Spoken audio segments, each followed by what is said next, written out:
조선야화를 찾아주셔서 감사합니다. 구독과 좋아요, 알림 설정 부탁드립니다. 옛날 조선시대 한 마을에 김대윤이라는 학식 높은 양반이 살았습니다. 그의 집안은 대대로 벼슬을 오래 한 집안이라 명성도 높았. 물려받은 재산도 많아 주변에서 가장 이름 높은 양반이었지요. 하지만 세상 부러울 것 없을 것 같던 그에게도 고민은 있었습니다. 바로 얼마 전 아이를 낳은 아내가 그만 산골을 이기지 못하고 숨을 거둔 것이었습니다. 이 어린아이는 어쩌라고.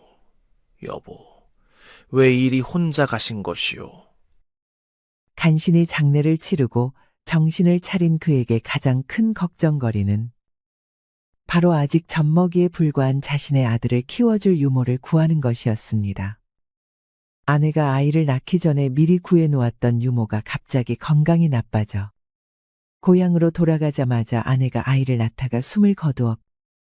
급히 다른 유모를 구해보았지만 이상하게도 근방에는 아이를 낳은 안악이 없어서 김대윤은 유모를 구하지 못하고 있었습니다. 급한 대로 집에서 3년 전에 아이를 낳았던 여종에게 아이를 맡겼지만 그 종은 젖이 말라가는지라 아들은 매일 배가 고파 울었지요. 나으리 어쩌지요. 도련님이 밤새 배가 고파오느라 잠도 못 잤습니다. 이를 어쩌면 좋으냐? 너는 도저히 젖이 안 도느냐? 송구합니다. 저 역시 잠을 못 자서 그런지 예전보다 더 젖이 마르는 듯합니다. 김서방, 유모를 구하러 간 하인들은 아직인가? 예, 나으리. 이를 어쩝니까요? 다시 기별을 놓아볼까요?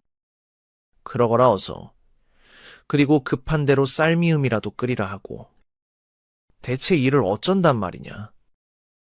이상하게도 그가 아들을 낳은 그해 여름, 근방에는 자신의 아들을 키워줄 만한 유모를 구하기가 어려웠습니다.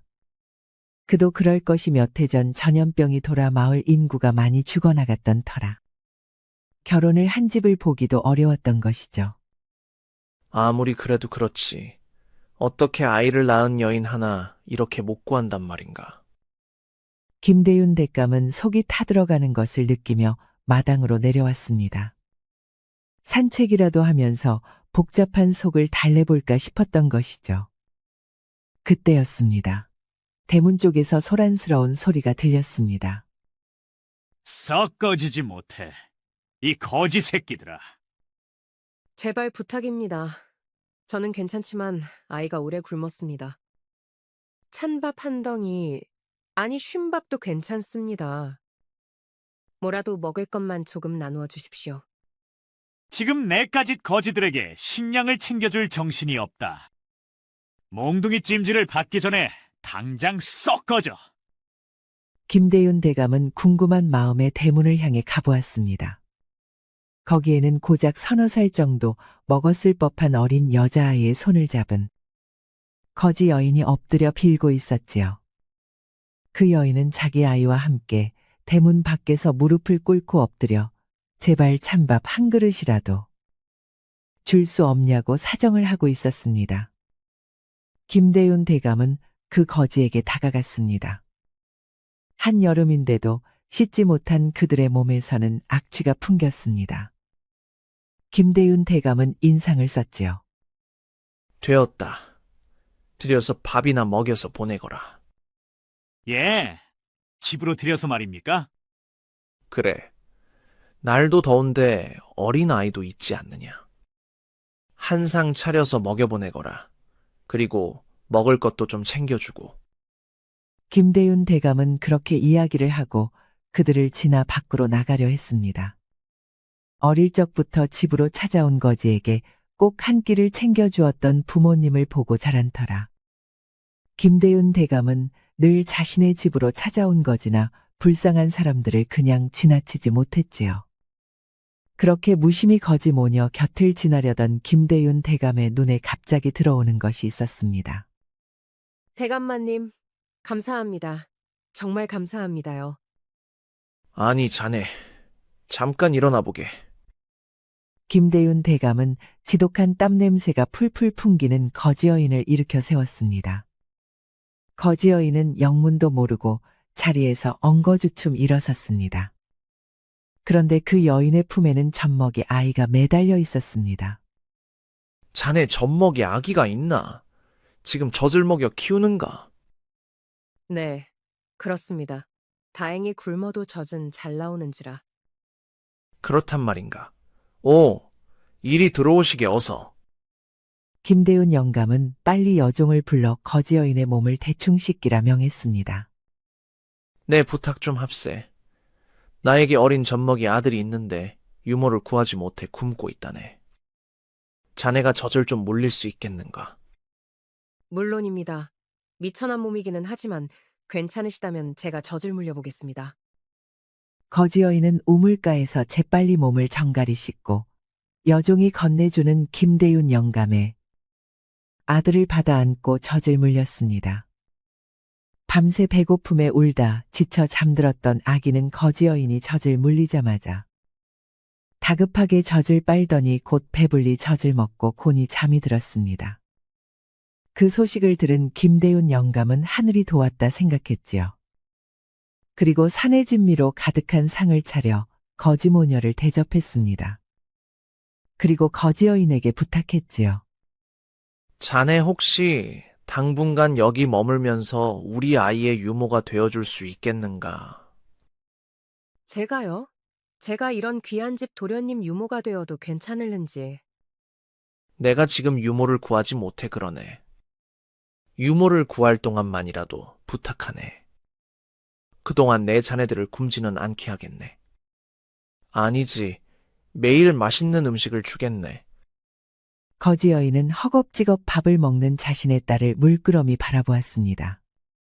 그리고 자신의 품에서 곤히 잠들어 있는 어린 젖먹이 아들도 보았지요. 그럼 대감마님, 저희를 온전히 받아주실 수 있으십니까? 온전히 내 집에 종이 되겠단 말이냐. 저희는 본래 산 너머에서 밭을 일구고 살던 양민이었습니다. 하지만 저번 달에 남편이 호랑이에게 물려 죽고 일구던 밭마저 시댁 식구들에게 빼앗기고 내쫓겼습니다. 뭐라? 그런 딱한 사정이. 그래서 의탁할 곳을 찾아 친정으로 가던 길이었는데 저희 친정이라고 하여 저희를 반겨줄 형편은 안 됩니다. 사정이 딱하구나. 그러니 저와 제 아이들 밥만 굶지 않게 해주신다면 제가 제 아들 못지않게, 아니 제 아들보다 더 귀하게 도련님을 돌봐드리겠습니다. 좋다. 그럼 오늘부터 우리 집에 있어라. 내 아들만 살려준다면 내가 무엇인들 못하겠느냐. 감사합니다. 감사합니다. 나으리. 그날부터 거지 여인과 그 어린 딸, 그리고 거지 여인의 젖먹이 아들은 김대훈 대감의 집에서 먹고 살며 지내게 되었습니다. 그리고 그날 밤 오랜만에 아들의 배고픈 울음소리를 듣지 않게 된 김대훈 대감은 편안한 잠자리에 들 수 있었습니다. 한참을 자고 있는데 누군가가 김대훈 대감의 어깨를 흔들었습니다. 잠에 취해 있던 김대훈 대감은 간신히 눈을 떴습니다. 그의 옆에는 고운 자태의 아내가 조용히 앉아 있었지요.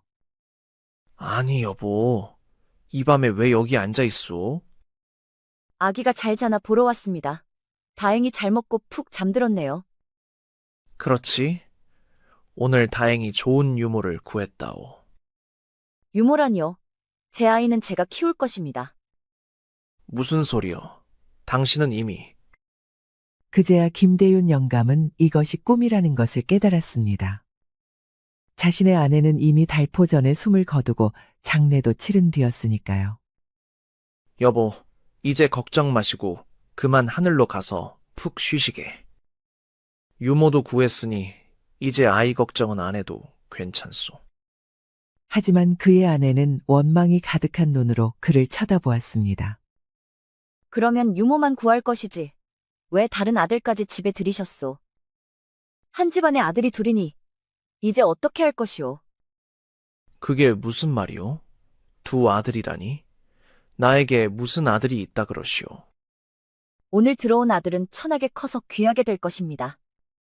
하지만 당신의 핏줄은 그 환한 빛에 가리게 되었으니 이 일을 어쩌면 좋단 말이오. 오늘 들어온 아들이라니? 나에게 무슨 아들이 또 있다 그러시오. 밝은 태양을 들이면 가까이 있는 미물은 타 죽게 되니 제발 되도록 멀리하도록 하십시오. 그러지 않으면 화를 입을 것입니다. 화를 입다니? 우리 아들이 말이오?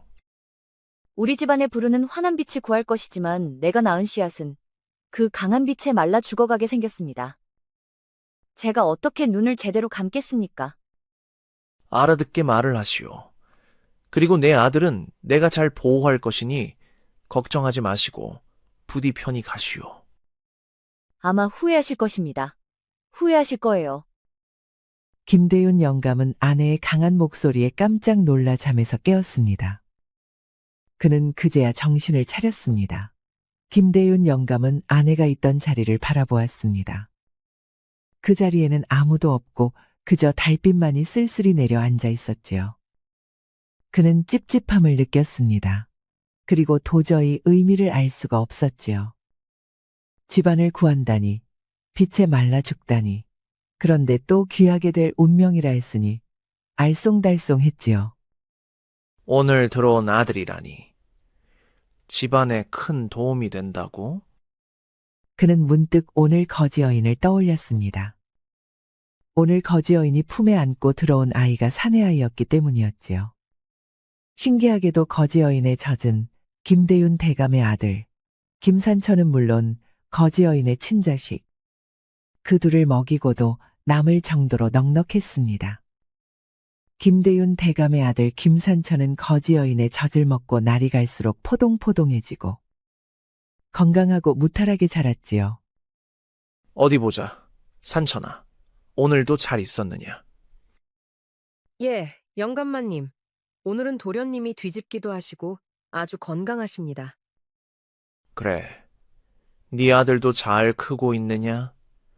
우리 아들 먹이느라 네 아들 배를 골리는 것은 아니냐? 걱정 마십시오.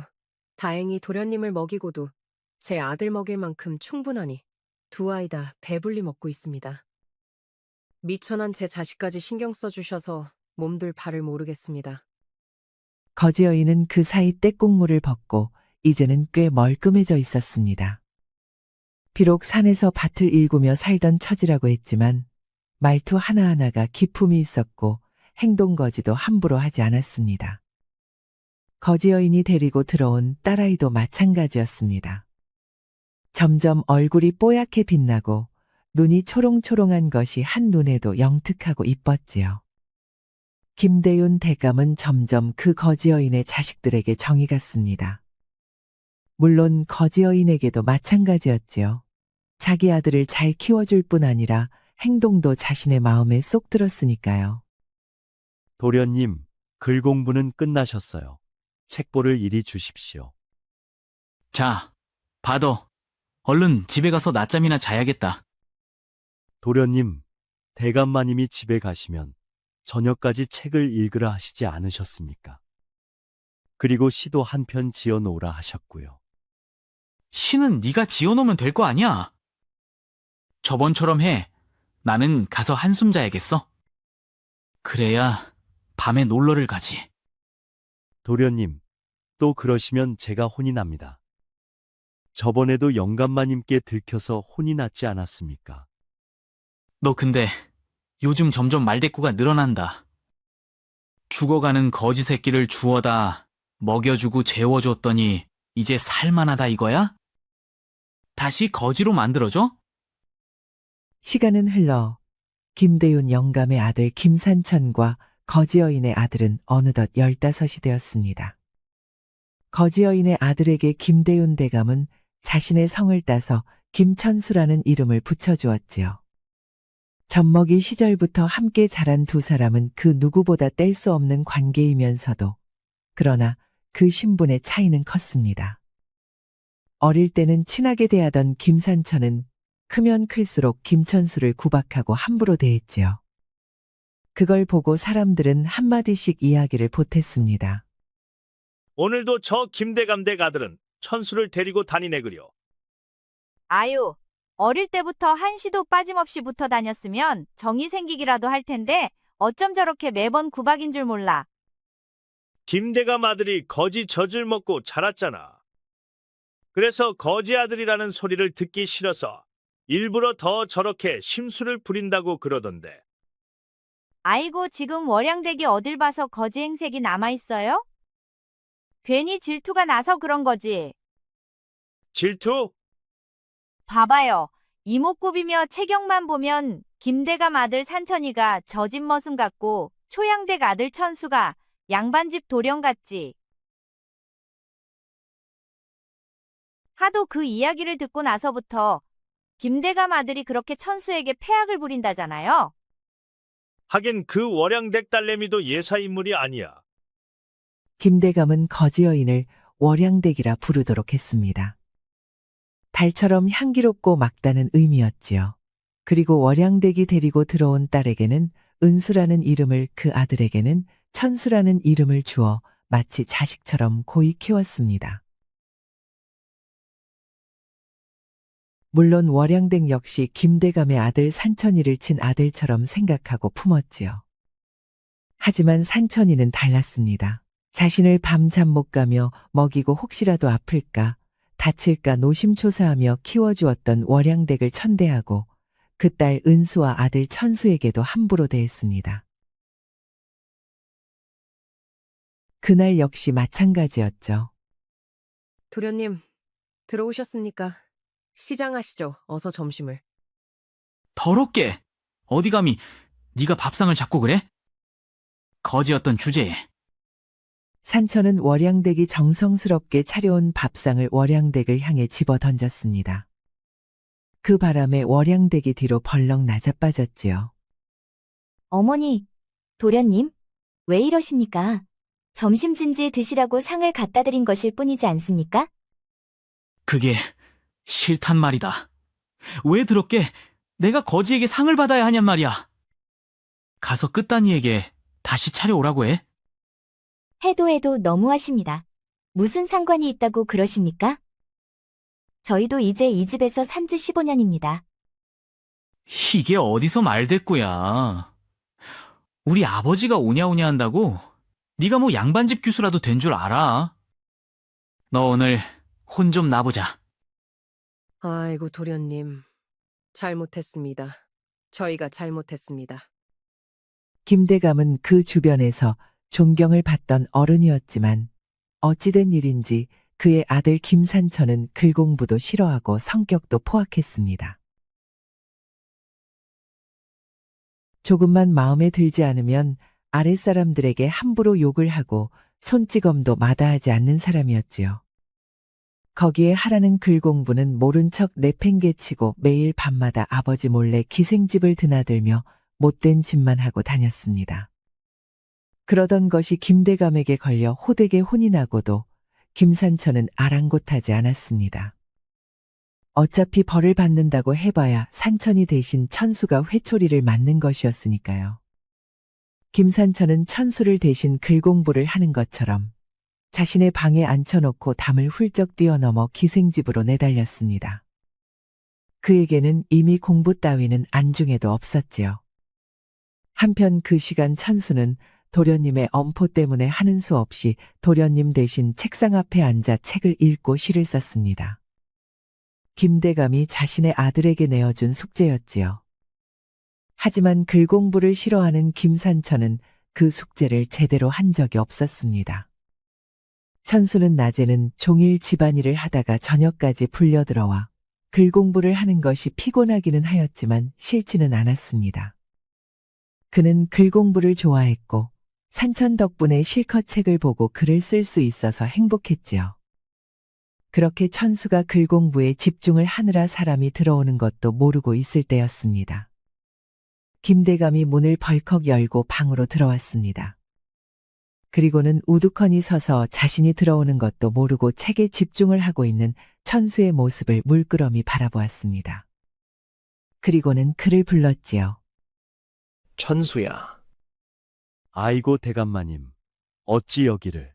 도련님은 그 뒷간에. 급히 뒷간에 가셨습니다.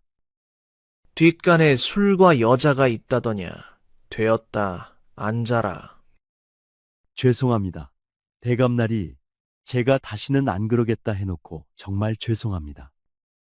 나라고 왜 내 아들 행실을 모르겠느냐. 그저 그동안은 사랑하는 아들인 이 보고도 못 본 척, 알고도 모르는 척 한 것이지. 그러나 이제는 그것이 큰 잘못이었다는 생각이 드는구나. 대감날이 자, 여비를 챙겨줄 터이니 네 어미와 누나를 데리고 떠나거라. 너희들은 어차피 우리 집 노비가 아니니 얼마든지 가고 싶다면 갈 수 있다. 아닙니다. 제가 가기는 어디를 간다고 그러십니까? 그러면 여기서 계속 이렇게 살 것이냐? 오늘도 네 어미와 누이가 산천이에게 머리채가 잡히고 두들겨 맞은 것을 아느냐 모르느냐. 천수는 고개를 푹 숙였습니다. 자신이 잠시 바깥에 일을 보러 나간 사이에 벌어진 일이라 말리지를 못했던 것이지요. 그가 돌아왔을 때 자신의 어머니와 누이는 한참을 두들겨 맞은 뒤였습니다. 그럴 때마다 그는 자신의 처지가 너무나 슬펐습니다. 이제 보내줄 때가 되었다. 내 자식이지만 너무 잘난 네 옆에 있으니 나조차도 그 아이가 못나게 보이는구나. 가거라. 가서 새롭게 시작하고 과거 시험도 보거라. 내 너희 세 식구 그 정도 먹고 살게는 챙겨줄 것이니 되도록 멀리 가거라. 그렇게 천수는 어머니와 누이를 챙겨 집을 떠나게 되었습니다. 월양댁은 그래도 자신이 키운 산천이와의 헤어짐을 아쉬워하며 눈물을 찍어냈습니다. 김대감댁의 모든 하인들도 나와 그들을 배웅했지요. 천수는 김대감댁의 대문을 향해 큰 절을 올리고 길을 떠났지요. 한양으로 올라온 천수는 작은 집을 얻어서 열심히 일을 했습니다. 낮에는 열심히 일을 하고 밤에는 글 공부에 매진을 했지요. 그리고 천수의 어머니 월양댁과 누이인 은수 역시 삭바느질이며 온갖 일을 마다하지 않고 해천수를 뒷바라지했습니다. 그렇게 한양에 온 지 3년 만에 천수는 과거에 합격할 수 있었습니다. 비록 장원급제는 아니었지만 무사히 통과를 받아 말단 관리부터 관직 생활을 시작할 수 있었던 것이지요.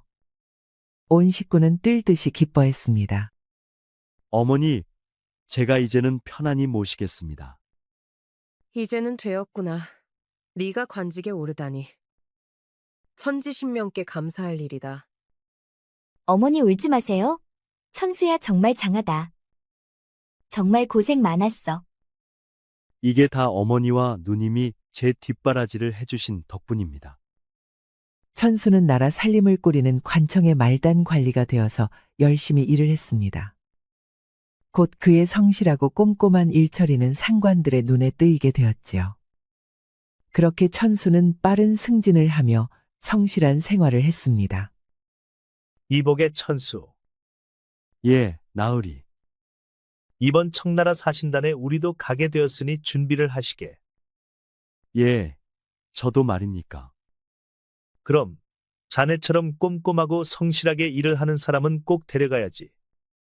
앞으로 바빠질 것이니 만사에 최선을 다해야 할 것이야. 천수는 청나라 사신단에 끼어서 청나라까지 가게 되었습니다. 당시로는 아주 귀한 경험이자 이제 천수가 상관들의 눈에 들어 승진가도를 달리게 되었다는 의미도 되었지요. 천수는 모든 일을 완벽하게 해내었습니다. 사신단의 방문 또한 큰 탈 없이 마무리가 되었지요. 일을 마무리하던 날, 천수는 잠시 짬을 내어 청나라 시장 구경에 나섰습니다. 그곳에는 처음 보는 각종 신기한 물건들이 가득했지요. 천수는 어머니와 누이에게 귀한 비단을 사다 주고 싶었습니다. 그래서 조선에서 어렵게 빚을 내어 인삼한 근을 구해 가지고 왔지요. 이걸 팔아서 어머니와 누이를 줄 비단을 구할 생각에 천수는 얼굴이 상기되어 있었습니다. 그때였지요. 저 멀리서 큰 소리가 들리더니 사람들이 가득 모여 있는 것이 천수의 눈에 들어왔습니다. 이 거지 여인 사가시오. 차림은 이래도 얼굴은 꽤 반반합니다. 첩으로 쓰면 딱 좋을 것이오. 이럴 수가. 시장에서 사람을 사고 팔다니. 천수는 오래전부터 청나라 말을 혼자 공부해 왔습니다. 그렇기에 그들의 말을 알아들을 수 있었던 것이죠. 상인은 행색이 남루한 한 여인을 묶어놓고 팔고 있었습니다. 아직 앳된 얼굴의 그 여인은 지쳐 쓰러지기 일보 직전으로 보였습니다.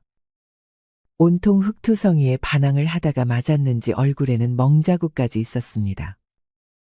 얼굴은 공포에 질려 있었지요. 어디서 데려온 사람이요? 떠도는 거지를 내가 그 애비에게 밥 한 그릇으로 사왔소. 지금 굶어서 힘이 없지만 밥을 좀 먹이면 일도 곧잘 할 것이오. 얼굴을 좀 자세히 들어보시오.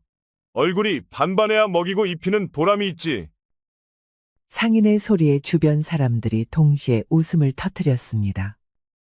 천수는 그 이야기에 괜시리 얼굴이 붉어지고 심장이 터질 것만 같았습니다. 아까부터 거지 여인을 데려다가 파는 중이라는 소리를 듣자마자 천수의 마음은 심하게 요동을 치고 있었지요.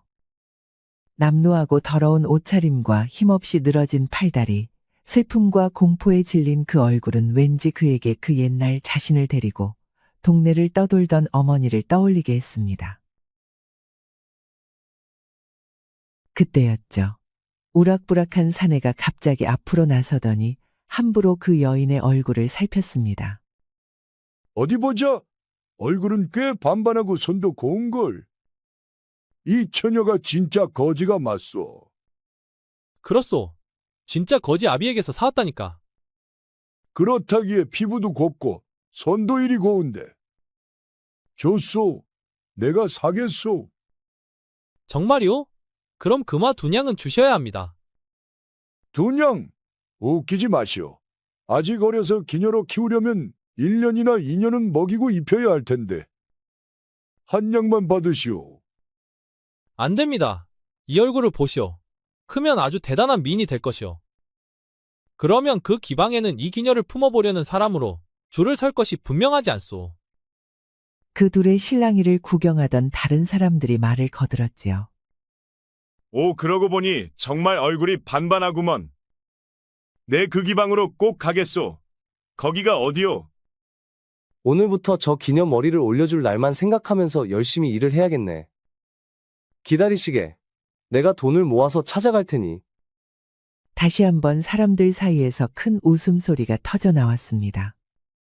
남자들의 놀림감의 대상이 된 여인은 절망에 사로잡혀 큰 눈에는 눈물이 고이기 시작했지요. 천수는 더 이상 참을 수가 없었습니다. 그 여인 내가 사겠소. 뭐요? 갑자기?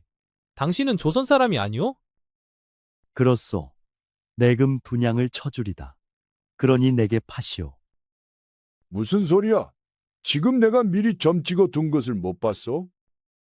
내게 파시오. 내가 금 2냥을 줄 테니. 금 3냥이요. 내 3냥 값을 치를 테니 내게 파시오. 값은 인삼으로 치르겠소. 인삼이라는 말에 상인의 얼굴에 화색이 돌았습니다. 당시 조선의 인삼은 몹시 귀한 것으로 인삼 한 뿌리는 은열냥에서 비싼 최상품은 금화 2냥까지도 받을 수 있었으니까요. 천수는 고이품에 지니고 있던 인삼 꾸러미를 풀어서 최상품 3뿌리를 상인에게 건넸습니다. 언뜻 보아도 금 4냥 가까이는 받을 수 있는 것이었지요. 아이고, 이런 귀한 인삼을. 얼른 데려가시오. 이제 저 여인은 당신 것이오. 얼른 묶은 결박을 푸시오. 어찌 사람을 저렇게 묶어 놓는단 말이오. 천수는 그 여인을 주막으로 데려가 밥을 먹였습니다. 공포와 겁에 질려 아무 말도 못하던 여인은 밥을 보자 며칠은 굶은 듯 허겁지겁 밥을 먹었지요. 천수는 여인이 쉴 방도 하나 구해 머물게 했습니다. 내 가서 갈아입을 옷을 구해올 터이니 몸을 좀 씻고 쉬고 계시오. 여인은 아무런 대답을 하지 않고 물끄러미 천수만 바라보았습니다. 천수가 나머지 시장에서 여인이 입을 만한 새 옷을 사서 돌아왔을 때 여인은 목욕을 마치고 얇은 가운 하나만 걸친 채 침대 위에 앉아 있었습니다.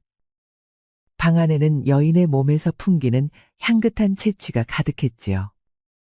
눈이 부실 정도로 하얀 여인의 살결과 나긋나긋한 몸매를 보고 정신이 아찔했던 천수는 그러나 곧 정신을 차리고 화들짝 놀라며 재빨리 뒤돌아섰지요.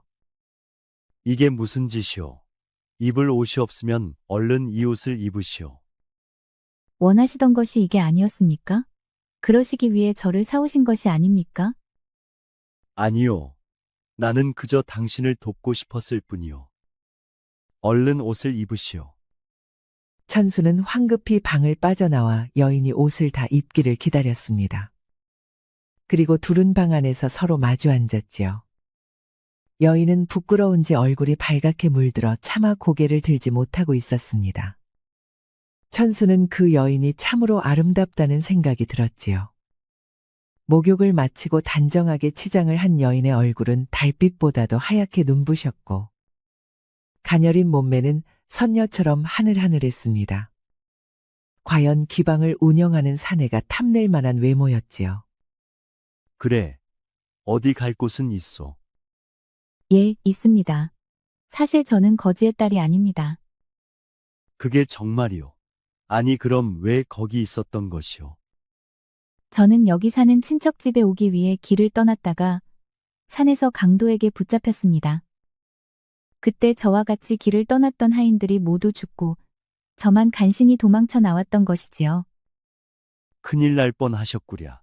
그런데 왜 상인에게 붙잡혔소? 제가 거지인 줄 알았던 상인이 먹을 것을 건네길래 너무 배가 고파 먹었는데 눈을 떠보니 잡혀 있었습니다. 그런 식으로 길에 떠도는 거지를 납치해 파는 놈이었지요. 이럴 수가. 그러면 친척 집에는 갈 수 있으시겠소? 혼자 길을 나서기가 두렵습니다.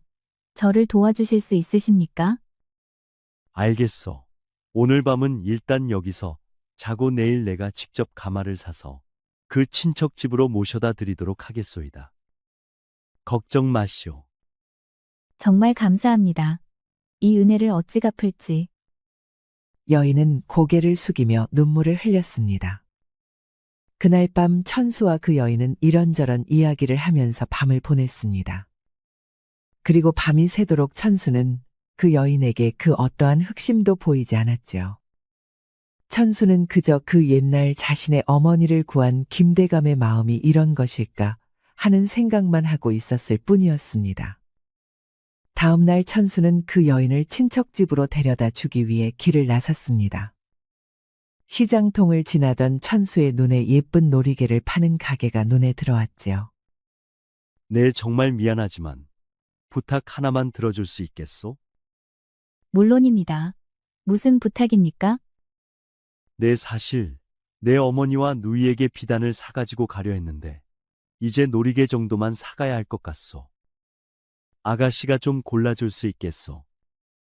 제가요? 내가 뭐 이런 걸 골라본 적이 있어야지.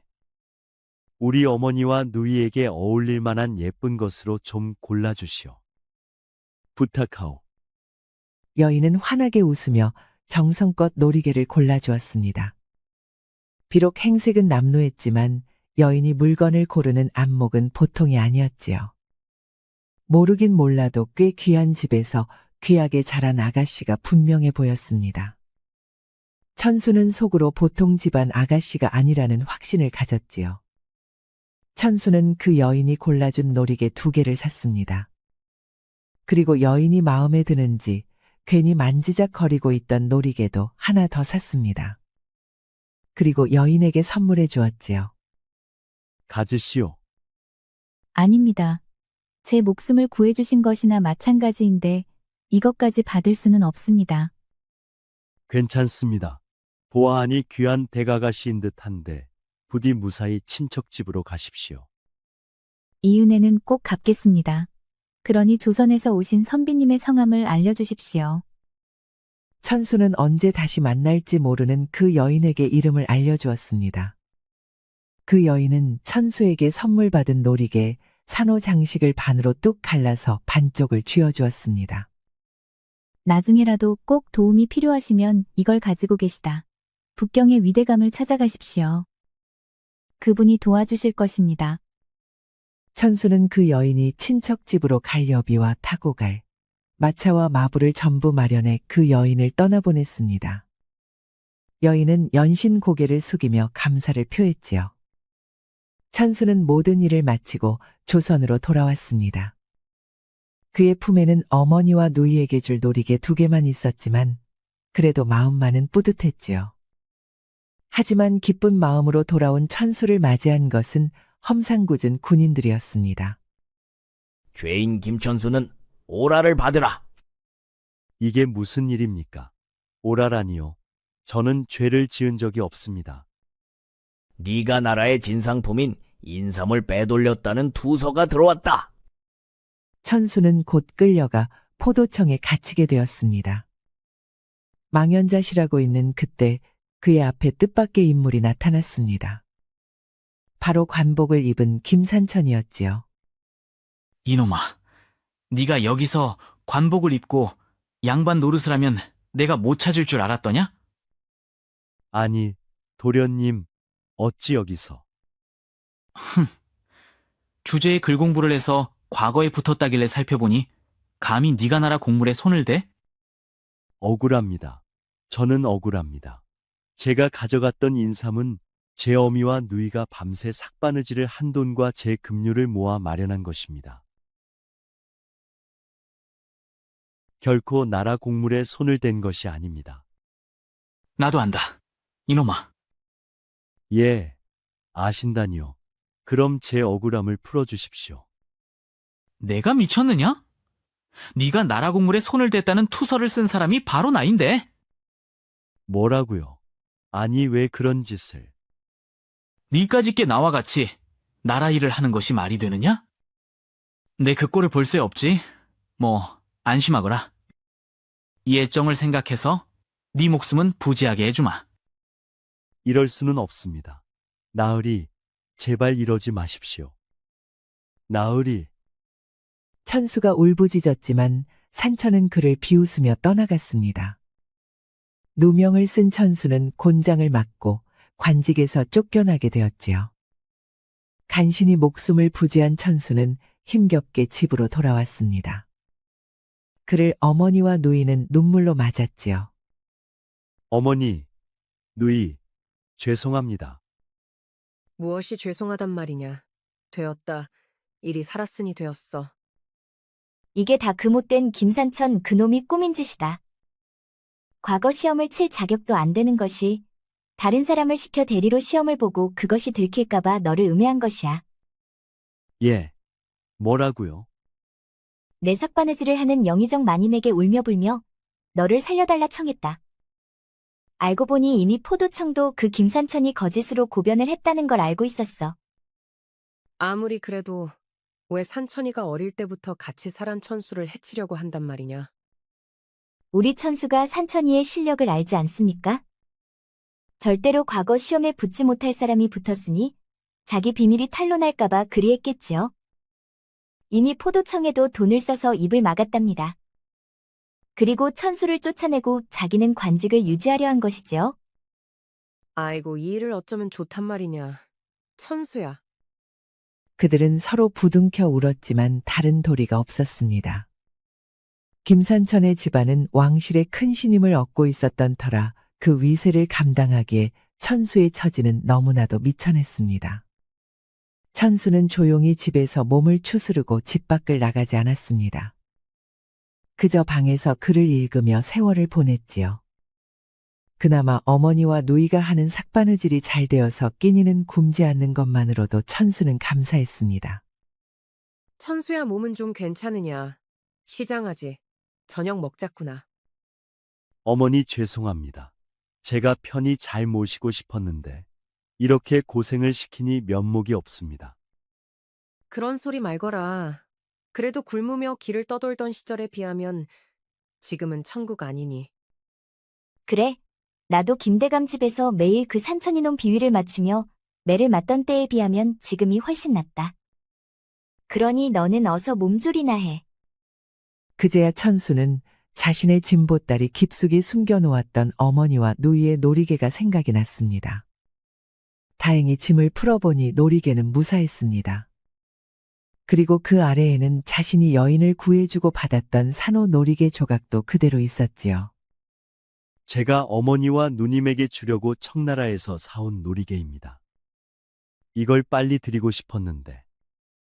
아이고, 고아라. 이렇게 예쁜 물건은 처음 보는구나. 이걸 내다 팔면 한 달치 양식은 거뜬히 사겠어. 그래요, 어머니. 제 것도 같이 팔면 당분간 양식 걱정은 없겠어요. 놀이개를 보며 기뻐하는 어머니와 누이의 모습을 본 천수의 마음은 착잡했습니다. 그들이 그 놀이개를 달고 다니는 모습을 보고 싶었는데 다시는 그럴 수 없을 것 같아 그 누구보다 마음이 괴로웠지요. 그렇게 시간이 한 해, 두 해 흘렀습니다. 천수는 작은 글방을 열어 아이들에게 글을 가르치며 생계를 이었습니다. 그러던 어느 날 천수의 글방에 예전 천수와 같이 일을 하던 관리가 찾아왔지요. 이복의 천수, 얼른 나와 입궁을 하시게. 예, 입궁이라니요. 지금 청나라에서 사신이 왔는데 김천수라는 관리를 찾고 있다네. 급히 임금님께서 자네를 데려오라는 명이 있으셨네. 아니, 왜 저를? 모르네. 이번에 사신으로 온 분이 위대감이라는 높은 관직에 있는 분인데 혹시 그분을 아는가? 전혀 모릅니다. 제가 어찌 청나라 귀한 관리분을 알고 있겠습니까? 그런데 문득 천수는 자신이 청나라에서 구해준 여인의 말이 떠올랐습니다. 나중에라도 꼭 도움이 필요하시면 이걸 가지고 계시다. 북경의 위대감을 찾아가십시오. 그분이 도와주실 것입니다. 천수는 설마하는 마음으로 자신의 상관을 따라 궁궐로 들어갔습니다. 그곳에는 임금님과 청나라의 사신이 자신을 기다리고 있었습니다. 자네가 조선의 선비 김천수인가? 예, 그렇습니까? 몇 년 전 자네가 시장 통해서 직접 구해준 여인을 기억하는가? 기억합니다. 그 아이는 내 조카 아이일세. 그 아이 말로는 증표가 있다고 하던데 가지고 왔는가? 예, 여기 있습니다. 천수는 산호 조각을 내밀었습니다. 위대감이 손짓을 하자 나인이 그 조각을 위대감에게 가져다 주었지요. 위대감은 품에서 산호 놀이개 하나를 꺼내 천수가 건넨 산호 조각과 맞춰 보았습니다. 깨진 부분이 틈 하나 없이 딱 맞았습니다. 그걸 확인한 위대감은 자리에서 벌떡 일어나 황급히 내려와 천수의 손을 잡았습니다. 고맙네. 드디어 은인을 찾았구먼. 정말 고맙네. 아, 아닙니다. 그저 불쌍한 여인 하나를 구했을 뿐입니다. 아니야. 그 아이는 내 하나밖에 없는 동생의 딸이자 지금 황후 마마의 여동생이시네. 그 아이가 얼마나 자네를 찾았는지 아는가? 천수는 얼떨떨했습니다. 귀한 집 아가씨일 줄은 짐작했지만 설마 그 정도로 높은 신분의 여인일 줄은 전혀 짐작도 하지 못했던 것입니다. 그 사신은 왕 앞에 무릎을 꿇고 청했습니다. 전하의 신하가 제 조카이자 지금 황후 마마의 여동생을 죽음에서 구해싸옵니다. 이런 이가 왜 관직에서 쫓겨난 것입니까? 신하 김천수는 사신으로 갔을 때 나라 공물인 인삼에 손을 대어 쫓겨났다 들었다. 그것이 사실이냐? 아닙니다. 전하, 인삼은 제가 모아놓은 돈으로 직접 사서 가지고 간 것입니다. 왜 하필 인삼을 사서 갔느냐? 오해를 받기 좋은 줄 몰랐더냐? 제가 세상 물정에 어두워서 그리하였습니다. 저희 어머니와 누이는 평생 남의 비단옷만 바느질을 하시면서 제 뒷바라지를 하셨습니다. 그런데 조선의 인삼을 사서 가면 청나라 비단 한 필을 살 수 있다는 말만 듣고 그리한 것입니다. 왕은 천수의 솔직한 말을 듣고 껄껄 웃었습니다. 그래서 비단은 사가지고 온 것이냐? 아닙니다. 그때 우연히 시장에서 위대감 전하의 조카이신 분을 만나 인삼을 팔아 구해드린 것입니다. 그 말을 듣고 위대감과 왕은 탄성을 질렀습니다. 나도 내 조카 아이도 자세한 이야기를 알지 못했는데 그런 귀한 것을 그저 좋은 마음으로 베풀었다니 정말 고맙고 또 대단한 사람이구나. 참으로 마음 씀씀이가 놀랍구나. 너의 그 마음 씀씀이 덕에 나라의 골치도 해결하게 되었으니 너에게 큰 상을 내리겠다. 성은이 만극하옵니다. 무엇보다 이런 인재를 내쫓게 한 연유가 괘씸하구나. 여봐라, 누가 이 김천수를 고변하고 누가 그 조사를 맡았는가. 당장 끌어오라. 임금의 명령에 따라 바로 김산천과 당시 천수의 조사를 돈을 받고 조작했던 포도청의 사람들이 줄줄이 끌려 나왔습니다. 그리고 모두 큰 벌을 받았지요. 김산천은 관직을 박탈당하고 옥에 갇히게 되었습니다. 거기에 다른 사람을 써서 대리로 과거 시험을 치른 사실까지 알려져 큰 고초를 겪게 되었습니다. 아들의 소식을 듣고 김대감도 급히 한양으로 올라오게 되었지요. 이 어리석은 놈아, 네가 과거에 급제했다는 소식부터 이상했었는데 내 그것부터 의심을 했어야 했는데 모든 것이 내 잘못이구나. 아닙니다. 아닙니다, 아버님. 저는 억울합니다. 이 모든 게 그 천수놈의 모함입니다. 이놈이 그래도 정신을 못 차리느냐. 그 아이는 너에게 모함을 받고 모든 것을 잃고도 묵묵히 아무 말도 하지 않고 살았다. 너도 이제부터 그렇게 살거라. 너는 더 이상 내 아들이 아니다. 김대감은 눈물을 삼키며 옥사를 빠져나왔습니다. 김대감은 그 옛날 천수와 그 어미를 들였던 날, 자신의 꿈에 나타났던 죽은 아내의 말을 떠올렸습니다. 우리 집안의 부르는 환한 빛이 구할 것이지만 내가 낳은 씨앗은 그 강한 빛에 말라 죽어가게 생겼습니다. 제가 어떻게 눈을 제대로 감겠습니까? 아마 후회하실 것입니다. 후회하실 거예요. 김대감은 후회했습니다. 아들의 과오로 인해 자신의 집안이 망하게 생겼던 것입니다. 환한 빛이 천수였던가. 그 강한 빛에 내 아들을 내가 말라 죽게 만들었던 것인가. 아무리 유모가 급하다 했어도 가까이 하지 않았어야 했던가. 그때 김대감 앞으로 천수가 모습을 나타냈습니다. 대감 나으리. 천수구나. 내가 면목이 없구나. 면목이 없어. 걱정 마십시오. 대감 나으리. 제가 전하께 간청드렸습니다. 산천이는 곧 풀려나게 될 것입니다. 그러니 너무 심려 마십시오. 아니 왜 네가 그런 청을 드렸단 말이냐. 그러다가 전하가 노하시면 어쩌려고. 그런 것은 괜찮습니다. 대감 나으리가 마음 상하시는 것보다는 전하께 꾸중을 듣는 것이 차라리 좋습니다. 김대감은 천수의 말에 감격하여 천수를 꽉 안았습니다. 고맙구나. 고마워. 네가 진정 우리 가문을 구하는 진정한 빛이로구나.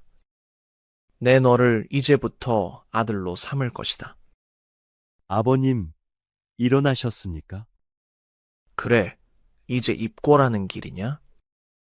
예, 잘 다녀오겠습니다. 산천이는 아직 자고 있습니까? 아니다. 아직까지 자면 은수에게 혼쭐이 난다. 지금 일어나 마당을 쓸고 글 공부를 하는 중이다. 아버님보다 처가 가장 무서운 모양입니다. 이렇게 사는 걸 보니 신기합니다. 그러게 말이다. 그렇게 요란을 떨던 놈이 지처에게 꽉 잡혀서 사는 모습을 보니 내 속이 다 시원하구나. 두 분 제 이야기를 하시고 계셨습니까? 제 서방님 흉을 보신 듯한데요? 아이고 누님, 설마요. 제가 어찌 누님의 하늘 같은 서방님을. 그럼 저는 얼른 가보겠습니다. 그래, 조심히 다녀오시게. 누님도 홀몸도 아닌데 자꾸 돌아다니지 마시고 좀 편히 쉬세요. 그래, 아가야, 가자. 바람이 차가워지니 곧불이라도 걸리면 큰일이 난다. 그랬습니다. 천수와 김대감은 사돈의 연을 맺게 되었습니다. 옥에서 풀려난 김산천은 김대감에게 끌려가 천수와 월양댁 그리고 은수 앞에 무릎을 꿇고 사죄를 했지요. 그리고 김대감은 산천을 은수와 혼인시켰습니다. 과연 산천과 은수가 사이좋게 잘 살 수 있을까 걱정했지만 이게 웬일입니까? 산천은 장가를 가고 은수가 아이를 가지자 바로 순한 양이 되어서 은수의 말이라면 자다가도 벌떡 일어날 정도가 되었습니다. 서방님, 벌써 글 공부를 마치신 겁니까? 아니요. 그보다 어디 다녀온 것이요? 내 부인이 없어져서 찾으러 나왔지 않소. 참 서방님도 제가 어디 간답니까? 왜 눈에만 안 보이면 찾으러 나오시고 그러세요? 홀몸도 아닌데 걱정이 되니 그러지 않소. 자, 조심히 걸으시오. 내 손을 잡고. 그 둘은 그 누구보다 금슬 좋은 부부로 행복하게 지냈습니다. 비록 산천은 그 이후로 관직에 나서지는 못했지만 조용하고 든든한 지아비로 은수의 곁을 지켰지요. 천수는 평생 김대감을 아버지로 모시면서 효를 다했습니다. 김대감과 월양댁은 천수와 산천이 은수의 극진한 대접을 받으며 행복한 노후를 보냈지요. 천수는 그 이후로 관직에서 승승장구를 했습니다. 나중에는 훌륭한 집안의 아가씨와 혼인을 해 훌륭한 자손도 보았습니다. 물론 이 아이들은 모두 김대감의 후손으로 입적이 되었으니 결국 김대감 가문을 다시 빛나게 만든 것은 바로 굴러 들어온 아들 김천수였지요. 옛말에 좋은 일을 행하는 사람은 반드시 복을 받고 그 공덕이 자손에게도 전해진다고 했습니다. 모든 일이 그렇게 되지 않을지는 몰라도 남을 도우는 사람에게는 그것이 반드시 돌고 돌아 언젠가 그 도움을 그대로 받게 되는 날이 온다는 것을 의미하는 말일 것입니다. 김대감은 지나가는 거지를 구한 복으로 자신의 가문을 구했고 천수는 자신의 재산을 내어 가련한 여인을 구한 대가로 출세기를 열었지요. 우리는 보통 내가 여유가 있을 때에만 주변 사람을 도우려고 하는 경향이 있습니다. 하지만 진정 복을 받는 선행은 내 것을 내어주고 내가 손해를 보더라도 다른 사람을 먼저 도울 때 이루어지는 것인지도 모릅니다.